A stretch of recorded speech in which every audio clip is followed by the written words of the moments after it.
ചേട്ടായി നമ്മുടെ love story പറഞ്ഞു കൊടുക്കാൻ. മഴവെള്ളം, വെള്ളപ്പൊക്കം, ഹിന്ദി ക്ലാസ്.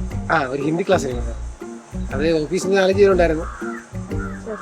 ലാസ്റ്റ് ആരും വന്നില്ല, നമ്മളുണ്ട് മാത്രമേ പോകാം. അന്ന് കമ്പനിയായി. കമ്പനി